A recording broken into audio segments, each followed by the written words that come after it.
Midweek greetings to you and yours. So welcome to yet another exciting edition on the show Sport Lounge, reaching you live from the studio of a Voice of the People 96.1 FM Abuja. Today's edition promises to be a cracker. It promises to be exciting and of course informative, because we've got a lot of stories covered for you from the world of beach soccer, and as well as futsal, not forgetting basketball as well as football, UEFA Champions League tennis, and the latest from Formula 1, not forgetting MMA, because one man is in the news representing a team that is in trouble in the Nigerian Premier Football League. My name is Franklin Imuna, the one you love to call a fine boy, the sports chef, because I love serving and dishing sports stories hot and juicy right from the nation's capital and beyond.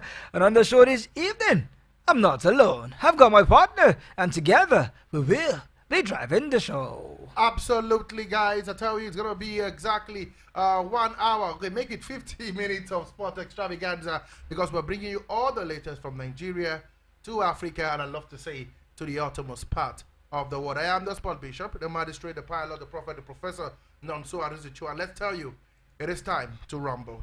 And of course, the rumble gets to our social media handle, like the YouTube page. Do well to rush to YouTube. Look at for the address of Voice of the People 96.1 FM Abuja. We are there live streaming on our YouTube page. Do well to like, share, comment, and of course, the most important, and that is a subscription to our YouTube page. Do well to subscribe and hit the notification bell so that you get notified anytime we are on air, as well as other program on the station.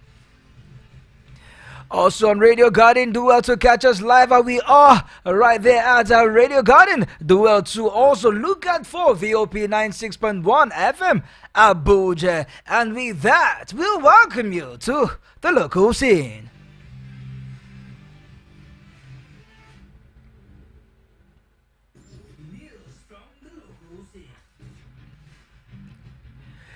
Of course, it's been congratulations, and more congratulations, both from the Ministry of Sports Development down to the NBBF, and as well Nigerians all over the country, as well as in diaspora, congratulating the Rivers Hoopers for finishing the group stage flawless, winning all three of their game, courtesy of the win rather, and the defeat they inflicted on the former bowl champion, talking about the Basketball African League champion US Monastery, in a 21 points blowout. The game ended 84-63 in favor of a Nigerian champion, River Hoopers. Recall that in their previous game, they ousted the likes of Senegal's representative, AS Donors, as well as Rwanda's APR. And then they had to crown their efforts with a commanding victory against US Monastery. Sport Bishop, this was a team that we feared that they may not get the job done, but come on, they have proved us wrong. Absolutely, 84-63. It was a blowout yesterday against US Monastery, former champions. For you to be two-time two of the champions, of the previous champions, US Monastery, and also being the host as well in AS Douane of Senegal in their own backyard, tells you that basketball is here to stay.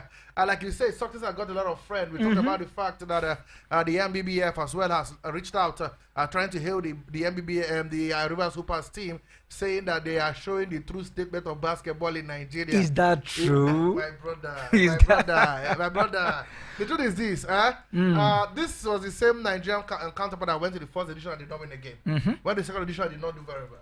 But this one has won 3 in a row because of the. I must be. I came on here and said I was very optimistic heading to this competition because of the way they prepared for the competition. The fact that they signed top players who have played for the Tigers and have also played across not only Africa but across the world in some of the top leagues. So I was quite optimistic, and I felt, oh yes, they've got what it takes. But so it is what it is. As much as we want to praise the boys, I think we shouldn't use that to paper the cracks in our basketball.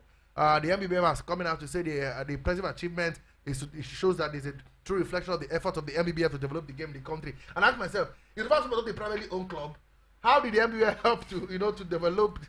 But it is what it is. Like I said, when you do so well, you get the commandments of all the top guys across, and that's what's happening to Rivers Hoopers. Up next is the play AS Duanes again, where if they can beat US Monastir, I don't think they should get an issue playing them as well. So I'm optimistic that these guys will do so well. I don't say they can't go to the finals of the competition and give Nigeria something to smile about. Okay, we continue to track the progression of Rivers Hoopers as they continue to march on to the finals. And away from basketball, let's touch down futsal as we hear that Nigeria did not make the quarter for these editions of this year's edition. That's the 10th edition that will be going down in Uzbekistan. Reason is FIFA say that the inaugural futsal men and women's world ranking did not include Nigeria because of their inactivities of the country in that aspect of football. That we have not been active in futsal, we have not been going for competition, we have not been hosting games. These are world ranking by FIFA did not include Nigeria. And of course, it's a dent to the team's quest to compete in the 10th edition of futsal that will be going down this year. Talking about the men's World Cup that will be going down in Uzbekistan. But Nigeria has taken part in only once since 1992, right there in Hong Kong. Let's be sincere, my brother. I like to be. I don't want to be a bearer of bad news. I don't want to be a bearer of, where they say, is it true, is it not true? Let's be sincere. The futsal African Cup of Nations ended some few months ago. With Morocco as the champions. Where was Nigeria in that competition? And you are nowhere within in the Africa scene, it's in the FIFA scene, the world scene that FIFA would recognize you. Can we say we have a futsal national team? Of course we don't. Absolutely. So this is the truth. We don't. I will get to big soccer and I'll have my own pound of flesh as well. You can't have the best team in Africa in beach soccer in your country, according to the rankings, and still not have a national team in your country. But that's how bad it has become. But kudos to the likes of those who have managed our beach soccer. We'll come down, but for futsal, we'll come down very soon. But futsal has shown that it's a sport that can bring glory not only to Africa. We have failed to win the World Cup in the normal stage. Why can't we win it through futsal? Why can't we? Senegal got to the semi-finals of the beach soccer World Cup the last time around. Or they didn't get to win it, but we saw progression. So I'm quite distraught why we can't even compete in the AFCON, the futsal AFCON, and also the World Cup. But it is what it is. Nigeria, we love to see, if it's not all football played on green grass, and even other sports are suffering from the neglection. I can call other sports is golf, rugby, cricket. They're suffering from all those neglection. They feel Nigeria is not a footballing nation. Nigeria is a sport nation. There are talents scattered everywhere. All we need is to harness those talents and then give them the right exposure, the right training. And who says we can't win the futsal AFCON? And that is what Morocco has done. Hence, they are ranked number 1 in Africa and 6th in the world, alongside countries like Brazil, Portugal, Spain, Iran, and Argentina. And then you ask yourself, where is Nigeria? Of course, we are not there. They are busy seeing how we can play politics with our sport. It is disheartening indeed.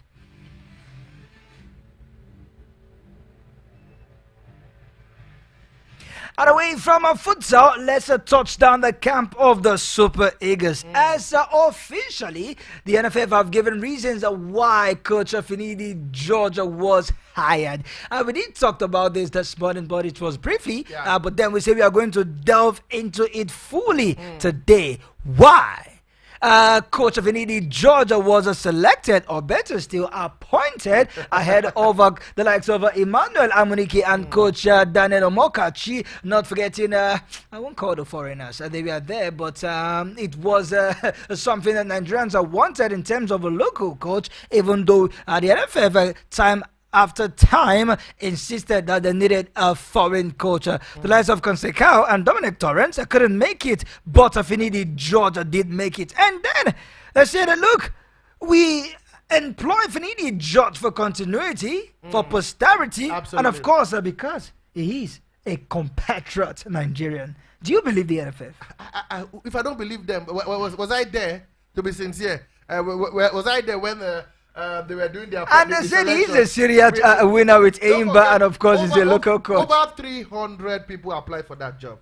We have both foreign, local. So we heard. That's what we heard. Let's believe. So we heard. Absolutely. So we heard that even so many of them who applied for the job refused to be assistants. I don't want to go there. CNSN say he refused. He's returning back to his US under 19 national team.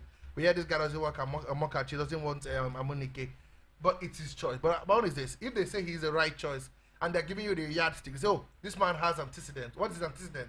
He will have stayed back and coached the team in the second tier of maybe the Dutch league or the French league. He said, no, I'll come back to Aimba. And in his first attempt, he won the Africa. He won the MPFL, Football League. MPFL with Aimba. He was not beating the CAF Champions League because they couldn't honor their game. Remember that period when they couldn't honor their game and they appealed to CAF. But CAF said no.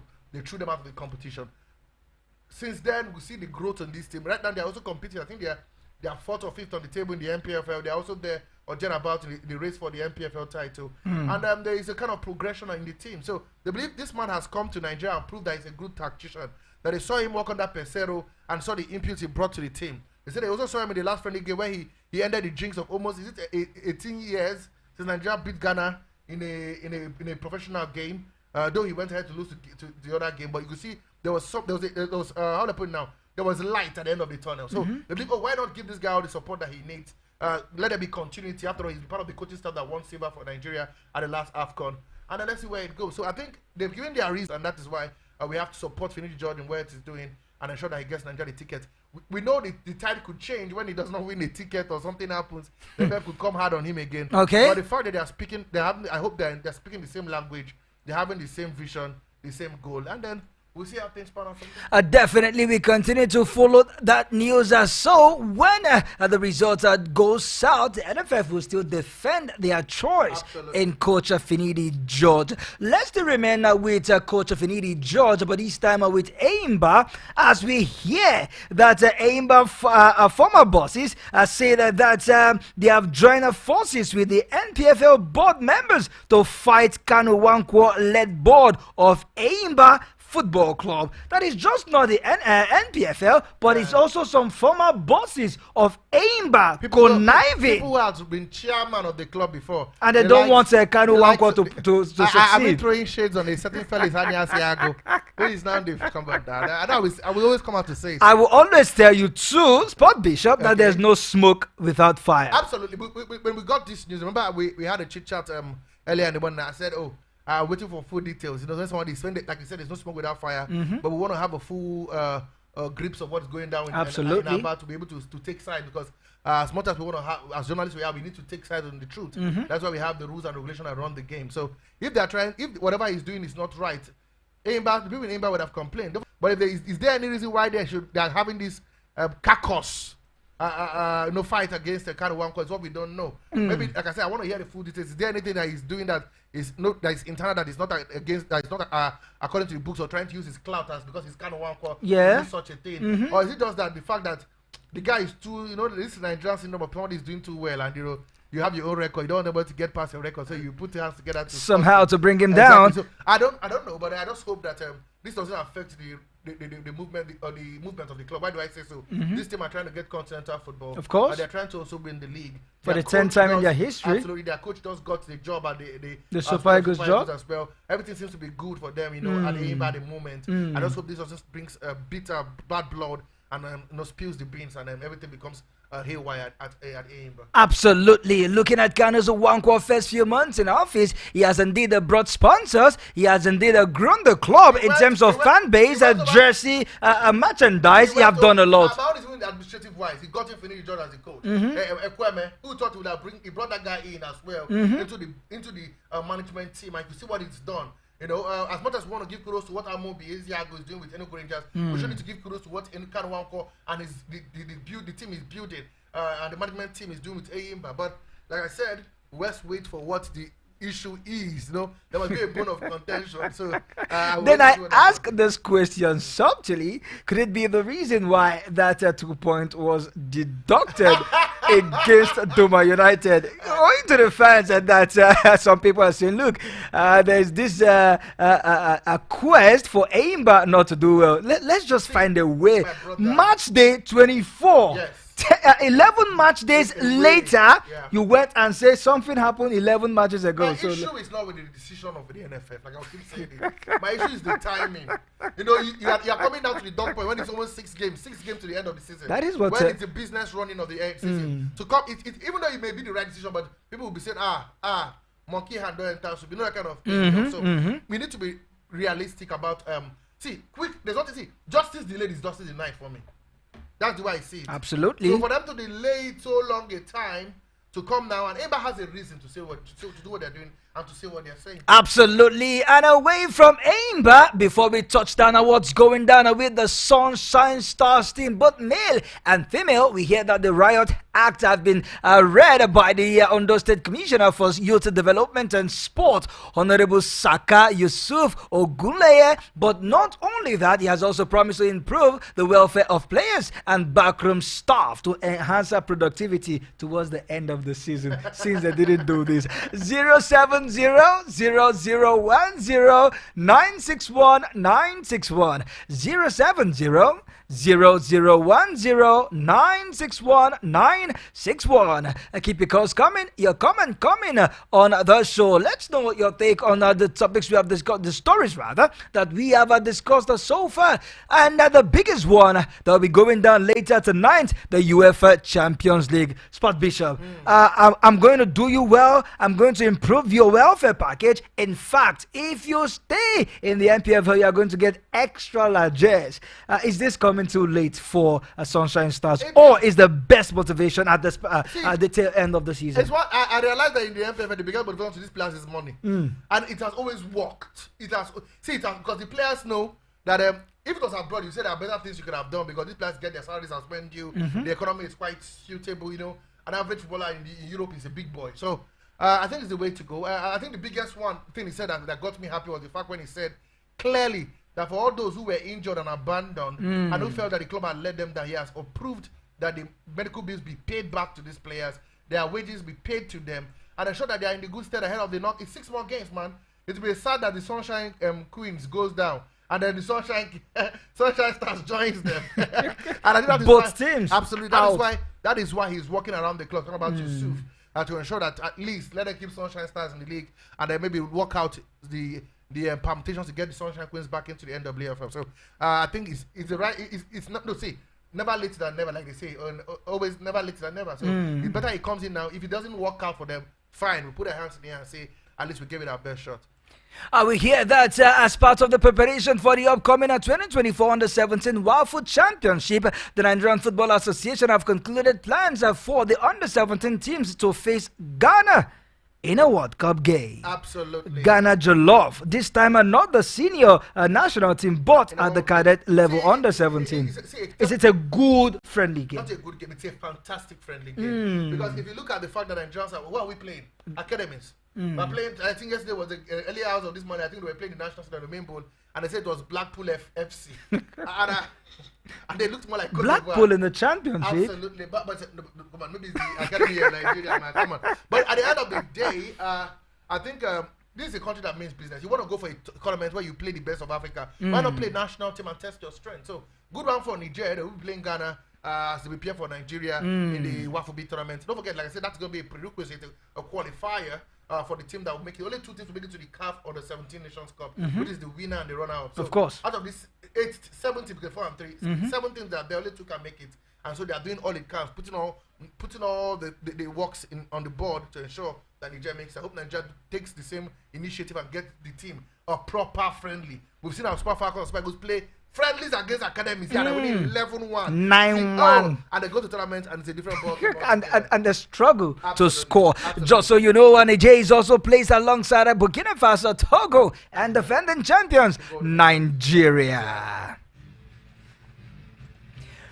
Before we run out of the studio and go to the market to pay some bills and of course sell our products, let's touch down to Cameroon as the fight is not ending. Yes, we did talk about it early hours of this morning Yeah. on the show Spot Beat, but it is wise we talk extensively about Samuel Eto's ego, Samuel Eto's feels pride, and of course is astuteness when it comes to administration. Some persons say, look, it's like the president do not know that Samuel Eto'o has a master's degree in basketballism. When it comes to being stubborn as an administrator, no one come close to Samuel Eto'o. Ever since he became the president of Fecafoot, it has been from one crisis to another. You call it- From the players to the coach to even the The president. teams, academies. They say he has a hand. He was fixing on a team to get up to the league. Even the clubs, FC That's what I'm saying, Douala, the academy clubs. clubs. He's been a controversial figure even as a footballer. You know, he has always been in the news for all the right reasons and all the wrong reasons. To be sincere with you, do you know that I look at the result and I've seen that Cameroon football has grown under his watch. And the eyes of Africa have been tilted towards Cameroonian football, but not without, in Nigerian terms, katakata and wahala, you know, in that border. But for some reasons, he has seemed to navigate past all those things with some ease, you know. With all the allegation and counter allegations, man, the guy has seemed to be able to stay afloat. So wait and see where this fight will begin. Whether you finally endorse Mark Breeze and allow him to take over the job, officially give him the contract, and then send his name to FIFA to be able to be part of a team that will play the World Cup qualifier. But technically, FIFA is behind Samuel Eto'o. Obviously, and that is why he feels like Nahingo Yam, Nahingo Knife. But at the end of the day, man, we all say these things. How can Eto beat his chest and say that if the club, the national teams are sponsored by the FAs, if not the government, as much as he's wealthy enough to take some of the bills responsibilities. himself, but he's not the FA. The FA is the FA, and the FA is run by the government, and the FA is a sub. Let me now speak it like So, Sport Bishop, what do you think should be the way forward for Cameroon football and I FIFA's think hammer? the president know what to do. It's a simple communication, dialogue. Get some of his in the right table and let him know why you picked Mike Breeze. You know, tell him for integrity, we can't sack him now because if I give him my word, I'm the president. He may not want to take back his word, but try and find a way to sell Mark Breeze to Samuel Eto'o and let him know that this is the chance. If he doesn't do it by this time, doesn't feel it after 1 or 2 years, he hasn't gotten to where we want him to be, you can then take the gun and then do what you need to do. Because why the coach is stamping his authority right now is because he knows that the guy is Samuel Eto'o Bloods, back song the last time out, had no pre experience and was woeful at the African Cup of Nations. And Cameroon are bigger and better than that. Okay, before we go on the break quickly, let's let them remind them again the NWFL Super 6 will Super take place 6 in Bayelsa. Samson Siasia Stadium in Yenegua from the 16th to the 26th, that is Thursday to Sunday, to determine who would be the champion and of course who would also take our ticket to the Waffle B Champions League. And also the Big Soccer League is on. TikTok all the way in Newe. Second round of the competition. We hear that KB Big Soccer Club is the first team to arrive in Newe. They have begun preparation. They are camping. They are preparing for that league. So for all the fans of Big Soccer, the Nigerian Big Soccer League second stanza is coming. TikTok will keep the countdown going. Absolutely. Until when the second stanza begins in Newe. But for now, we can let you know that KB Big Soccer team are the first team to arrive, and the squad are getting up, including a certain goalkeeper who is fantastic. Arome Issa, Jigawa Golden State goalkeeper, he said he's upbeat that they can turn their ties around Newe. Of course, when we come back from this break, we will turn the tide from the local scene and move to the foreign scene. Don't touch the dial. We will be right back. Keep your calls coming. Keep your comments coming on 070-0010-961-961. We will be right back.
All right, welcome back to the second half of your biggest sports show in the Land Sport Lounge. Of course, you know that it comes your ways every Mondays to Fridays at exactly 4 p.m. We'll take you around the world of sport with no visa, and we'll make sure that your evening time is as beautiful as it can be. With me, Franklin Imona, the one you love to call a fine boy, the sports chef, and always on the show, I've got my man and partner. The sport bishop, the magistrate, the pilot, the prophet, the professor, none so reigns Chi. I tell you, if you're just joining us, it is Voice of the People and the 6.1 from Abuja, and you can listen to us anywhere in the world. Just go to Radio Garden, look for the Voice of the People and the 6.1 from Abuja, and you're live to us for law. Also, you can watch us anywhere as well in the world. You can search us on YouTube on Voice of the People 96.1 Abuja, and you see how Fine Boy looks this evening, and as well how I try to keep up with the pace of the Fine Boy every other day. So guys, let's go straight to the meat of the action. We're done with the local scene. Let's hit the road to the foreign scene.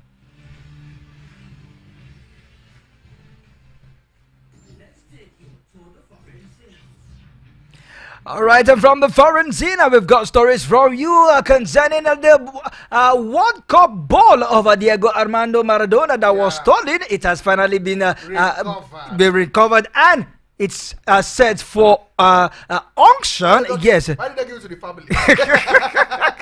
And of course, the big news are coming from the camp of Man United, and of course, amazing winning record as well as an award for Chelsea's Cole Palmer. Yeah. We will tell you all of these, but first, let's go to where it went down yesterday, and of course, where it will be going down later tonight. It's in the world of the biggest, the elite competition in Europe.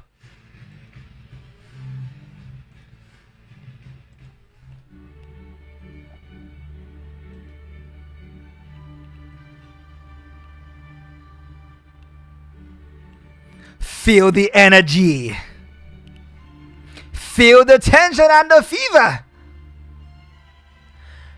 I will be playing in the UEFA Champions League final, and win or not, I will have a Champions League medal. Words of Jadon Sancho to Marcus Rashford.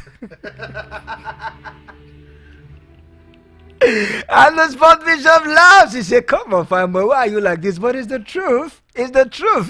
Borussia Dortmund booked their first UEFA Champions League final appearance in over 11 years after a 2-0 aggregate victory over Paris Saint-Germain. It was Matt Hummels whose powerful header in the second leg sealed the deal for the German side. Despite the PSG hitting the woodwork a frustrating 4 times in the French capital, it was not their ninth. 5 times in both legs, PSG hit the woodwork. If 3 of those 5 shots had entered the net, perhaps it would have been a different story. Sport Bishop, at the beginning of the UEFA Champions League this season, who would have thought that Borussia Dortmund would play in the final ahead of Man United, ahead of Barcelona, ahead of Manchester City, ahead of Arsenal, ahead of Inter Milan, ahead of, you name them.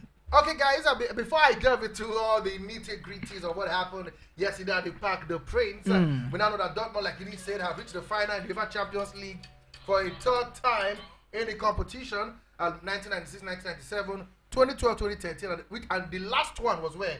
At the Wembley Stadium, so they returned back to the ground where and they lost.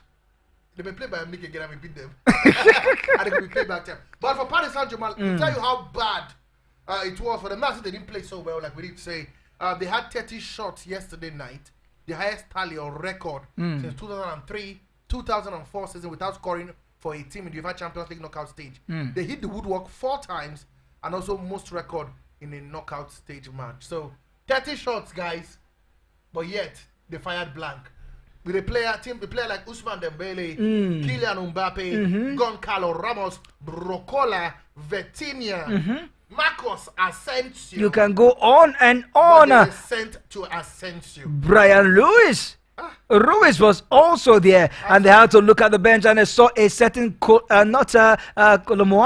Rwanda Colomwani is there. Marquinhos, the captain of that team, And of course, playing in his 91st UEFA Champions League match, filled with experience and excitement, but he failed again. Wow. You just have to say that with a strong face. It has to be what it is, man. Paris Saint-Germain, they always flatter to deceive, you know. We said this was the last dance from Mbappe, but unfortunately there was no music in Parc des Princes. He tried to dance, tried to get his groove on, but it wasn't working. He hit the crossbar. See, it tells the whole story, Paris Saint-Germain. It's a team that is in a rebuilding phase. I don't think they've got the quality of the teams that they had in the past, even despite not winning it. The Cavani's, the Ibrahimovic, the Messi's, the Neymars. Sport Bishop. Yeah. Look at these three players for Borussia Dortmund. Number 1, Matt Hummels. He returned to Wembley. Number 2, Julian Ryanson. Wow, the right back of Borussia Dortmund that stopped a certain Kylian Mbappe. And then a silent yet powerful Marcel Sabitzer. These three guys were the undoing of Paris Saint-Germain in both legs. You forgot one man who they hated. They didn't want to even mark him. Karim Adeyemi. The guy was running from post to post. All thanks to Fufu. All thanks to Fufu. Absolutely, but unfortunately, he plays for Germany national team. Sad. But he keeps praising Fufu. Absolutely, but come on, man. That one, they wanted. You could see the fight in their eyes. You could see they were not afraid. They had lost out of the league. They had lost out of the cup competition. Paris Saint-Germain has won the league and are close in the final of the cup competition. They knew this was their last hope of redemption. And the Tadic wanted to keep his job, and if he wins the Champions League, they give him yet another chance to tinker this team. And Borussia Dortmund are ranked 5th in the Bundesliga. They may not even get Champions League football. They say, where to get back to Champions League football? By winning it. Oh, wow. For the second time in the history. So, they wanted it more. You could see the fight. You could see what the meme went to them when they blew the final whistle. And how they celebrated it, how they ran to the fans. How it was like they had even won the competition. They came with so much. And like I told you something, I said, if they wanted to win the game, they should avoid the game from being an end-to-end stuff. They should control the game. Make the game boring. And that's what they did. Starve Kylian Mbappe off the ball. Usman Dembele looks more like a passenger, even though he was one of their better players of the night. He was just shooting, but his shot were wayward. Absolutely. And Gobert also stood If you are a certain Eric Ten Hag, and seeing a boy, you said he refused to train well, and he refused to apologize, and he's playing in the UEFA Champions League final. How would you feel? I feel like Eric Ten Hag. Gutted, distraught, damaged, misused. Okay. It's okay. Sport Bishop is okay. I only ask you a question, and there you go again. Come on, man. I think my fans will hate watching that guy in the Champions League final. And he will be playing in England at the Wembley. And let's talk about the one that will be going down later tonight at the Vociferous 67,000 capacity. Close. Santiago Bernabeu, the most successful team in the history of the UEFA Champions League, with a coach who has won the most games in the UEFA Champions League, and the coach currently with the most winning in terms of games in the top 5 leagues in Europe in the 21st century, Don Carlo Ancelotti. They will be welcoming a certain the second most successful team, if I'm not mistaken, the second or third, behind AC, ahead of AC Milan. In fact, 2 teams filled with royalty, filled with history, filled with color, coming head to head later tonight. You know, there's color and there's color. There is water color and there is correct color. Madrid are in a world of their own when it comes to the Champions League. I think they've won 14. They're going for the unprecedented 15. I think Bayern Munich has won it 8 times or 7 times. You know, there's the gap. The gulf is. Have you been to Sokoto before? I have in my dreams. Have you tried going with your back? Not that you're even walking straight. That's the gulf. There's a distance. How would you reason that way? To move backward to Sokoto? That means you may even eat a ditch. That's how the gulf is. The quality as well is oozing at Real Madrid. They're coming into a game just a week after they were crowned champions of the Spanish La Liga. True. Bayern Munich are coming in a game where they were annihilated by a certain RB Leipzig team in the Bundesliga. 3-1. They are coming to a game where Harry Kane is scoring goals for fun, but the goals are for wrath. You know? So, Eder Militao is back. Absolutely. Rudiger is there. Dani Cavaya is also there. Cavaya returns back after his suspension before game, and Thibaut Courtois returns, even though the coach has told us clearly and Relin will be the man in goal. He said they have the arrangement. They've agreed that already even before Thibaut Courtois played this weekend. But let's be sincere with you. This Madrid team has got the edge. They're playing at home. They're playing with their fans. They've got a good result against the Allianz Arena, despite being second best, like I said. So it's not up to Bayern Munich now to chase the game. Can they come out and play at the Santiago? But if you look at the back line of Bayern Munich, and all you see is calamity. Calamity. Not because he's bad, but because of the speed of the Madrid players. And the calamity because he is bad. You get? And these are the likely pairing. You don't want to put Dayo Macano. it's gonna be a recipe for disaster. Either Upamecano or a certain Kim Min Jae, they are going to very slow slide, very slow. And, but it's gonna be. I don't rule it out for Bayern Munich. But let's be sincere. They've got a hell of a game on their hands. All right, and it will be going down later tonight at 8:30 p.m. All eyes will be at the Santiago Bernabeu. In fact, the world of football will stand still where the two most successful teams will be playing in the UEFA Champions League tonight to face Borussia Dortmund in Wembley, the first day of June. Where is my birthday? All right, away from that, let's touch down at the camp of Brazil as we hear the Brazils bid to host the 2027 World Cup's soccer game. Talking about the Women's World Cup, they will face rivals. Joint bid from the likes of Belgium, Netherlands, and Germany. Sport Bishop, you look at Brazil, one of the most successful team both in the men and the women's FIFA World Cup tournament. I hear that even in when they were doing the technical evaluation, the Brazil edged BNG, about Belgium, Netherlands, Germany. About 4.0, why BNG got 3.7. But at the end of the day, it now boils down to the Congress, where FIFA has 211 members. The team with the highest votes, gets the nod. But I think Brazil may get the nod in this one because they look like well prepared. They want to host the women's competition after they did host the men's competition. So we'll wait and see. Fingers crossed. The answer will be had at the 74th FIFA Congress that will take place on the 17th of May. So we'll wait to that. 070-001-961-961 070-001-961-961. We want to hear from you. Who do you think will join Borussia Dortmund later tonight in the UEFA Champions League?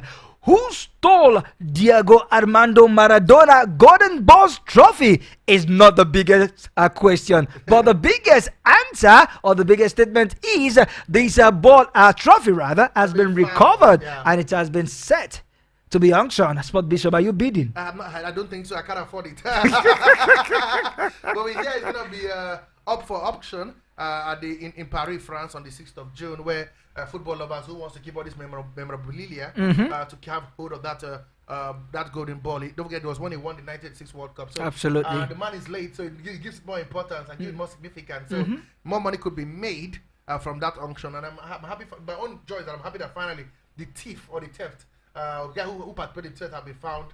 And the ball has been recovered. But thank God they didn't let us know who the person is. We don't mind, but we know it has been recovered. And it'll be used, the money gotten from the ball will be used for good cause. I wonder if Messi decides to auction his own, how much would it be sold? That would have to be a worldwide market. It would be a tour. When he brings the FIFA best ball, he brings the come on, crazy stuff. Diego Armando Maradona, who died in 2020, won the award after leading Argentina to their World Cup victory in Mexico, scoring 5 goals in the final, where he captained his country and played every minute of the tournament.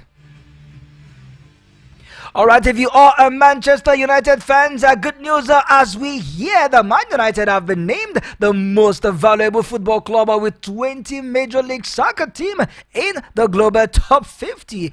They might be failing in the EPL. Eric Ten Hag may not be taking the team to where they need to be, but the bank is growing. The most valuable team. Don't worry to touch them. No, they're not going to play in any competition in Europe. They will not be playing the FA Cup. By the time they cannot get more TV rights. Share them up now, Sport Bishop. Why are you like this? For the year that just ended, so we're looking at past the Champions League they played. But Sport Bishop, does it bother you that, or does it make you wonder rather, that despite the failures of Man United over the years, there seems to be up there when it comes to a team being globally recognized? They've got followership in Asia, in Oceania, in Africa as well. In Africa, it's crazy stuff. Not forgetting about North America and the United States and that. So whenever they go to those places to play games, you can see the followership and the euphoria. So it's about the followership as much. Don't forget, no matter how badly Man United play, they seem to have the Old Trafford field to improve. I wonder how the season ticket holders will feel when they go watch Man United, because they have to. The ticket will go for waste. True. You watch Man United take a 4-0 dropping or 5-0 dropping at home.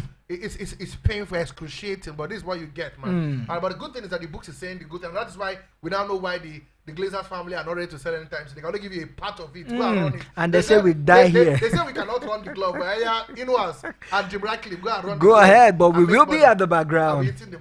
Man United are valued at $6.2 billion, with Real Madrid valued at $6.03 billion. Barcelona comes third with $5.28 billion.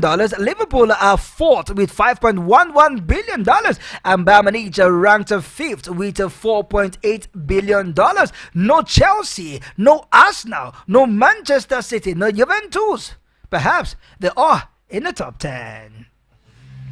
Away from that, before we touch down tennis, because we hear that Andemode will be coming back. I think we got news from Jack Grealish. Absolutely, Jack Grealish. We hear that he has been fined for speeding. Yes, 28-year-old would pay a huge sum of. You know how he's not playing regularly. I feel Foden is there. So he's doing car racing. He wants to run Formula 1. They say he ran 44 meter per hour in a 30 meter per hour zone. Why? And so he's going to pay £666. That's a slap on the wrist, but that's peanut butter and sandwich for overspeeding. So that's what we hear. He took to court and he has been found guilty for overspeeding. All right, and in the world of tennis, Andy Murray is set to return from injury at the Geneva Open this month and still intend to play at the French Open for what is likely to be his final time. He's no grief for anybody.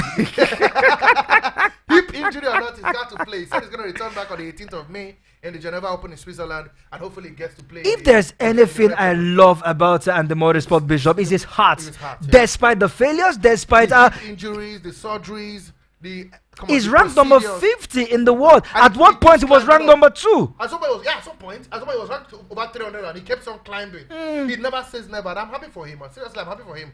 No matter what you say, he seems to be finding a way to play on the Grand Slams. Maybe being dumped out after 1 or 2 rounds, but for a man who never thought he would play tennis again, play tennis at this point in his career, to me it's a win for him. And then he'll come back and tell you that I still have a shot at the Wimbledon Open. Absolutely. And in basketball, Jaylen Brown led the Eastern Conference top seed at the Boston Celtics to an emphatic win over the Cleveland Cavaliers in Game 1 of the NBA playoffs semi-final. He scored 32 points alongside Derek White's 25, which included 7 3-pointers as the Celtic eased to a 128-95 victory in Boston. We also hear that elsewhere it was Karen Arin who scored 20 points, and Luka Doncic, who was struggling with a sore knee, finished 19th as the Dallas Mavericks stayed in the contention until the final quarters. We hear that it was Gilgeous Alexander who scored 29 points as the Oklahoma City Thunder earned a 117-95 win over visiting Dallas Mavericks. Games continue later tonight. Just one game tomorrow morning, exactly 1 a.m., where the New York Knicks will take on the Indiana Pacers. The New York Knicks lead the series 1-0 in that one. So wait and see how things pan out tomorrow morning. If the Knicks wins, they go 2-0 up. If the Pacers win, they give us a lot to savor. More games to come. All right, more games to come, but unfortunately, no more stories to come. One more story. One more? I had to just bring this in. We hear that the Olympic torch has reached where Marseille in France. Finally. Amid unprecedented level of security. Full security. You need to see the boat and the security around the boat, the pictures, crazy stuff. We hear that the 3 master ship brought in the torch to the Mediterranean coastal city in southern France from Greece, ancient city Olympia, where the flame was lit in 11 April. It is 79 days to the opening ceremony, and I tell you, I can't wait. They used the ship from Athens, from Greece to France, and if you see the security around that ship. Oh, wow. What class? Oh, wow. Even submarine ships were used to secure the torch as it touched down France. Absolutely. We will be back on the show, but tomorrow, not tonight or today.